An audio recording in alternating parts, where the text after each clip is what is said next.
Dito naman po sa Pilipinas, naglabas na ang Department of Energy ng opisyal na oil price adjustment na magiging epektibo bukas. May epekto na rin kaya ang peace deal ng US at Iran? At para sa Detalye Live mula sa TV5 Media Center, may express report si Gerard de la Peña. Gerard, bukas talagang may inaasahan naman na paggalaw ng presyo, no? Pero nga itong in-announce na peace deal between US and Iran, may epekto na rin ba yan?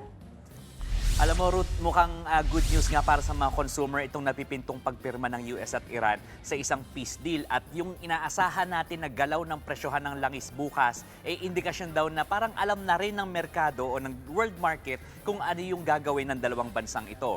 Bukas ay inaasahang magkaroon ng rollback sa kada litro ng diesel na nagkakahalaga ng 3 pesos and 71 centavos hanggang 5 pesos and 71 centavos. Ang gasolina naman pwedeng magkaroon ng rollback na 32 centavos o magkaroon ng oil price hike na 1 peso and 68 centavos. May rollback din na 50 centimos hanggang 2 pesos and 50 centavos ang kada litro ng kerosene. Dahil sa inaasahang pagpirma ng preliminary peace deal ng US at Iran ngayong darating na Biyernes, ay sa DOE, posibleng magkaroon pa ulit ng rollback sa susunod na linggo.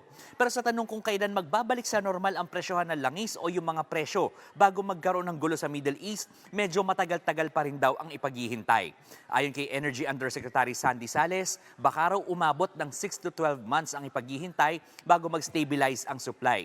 Posible nga raw na mas matagal pa dahil sa dami ng pasilidad na nasira sa Qatar. Pero kahit mukhang nakikita na ang pagtatapos ng gulo sa pagitan ng US at Iran, wala pa rin daw kasiguruhan kung kailan din tatapusin ang state of energy emergency dito sa bansa.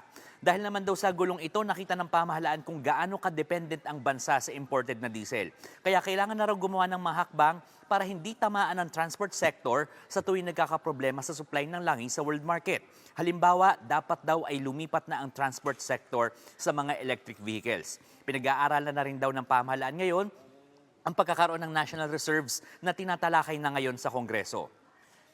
Ruth, sa ngayon daw kasi ang problema ay hindi lang yung mismong presyo ng langis, kundi yung naging epekto nito sa inflation at doon sa presyo ng farm inputs katulad ng fertilizer. So ito raw ang tatalakayin ng mga miyembro ng gabinete sa susunod na pagmimiting nila patungkol dito sa Unified Package on Livelihood, Industry, Food and Transport.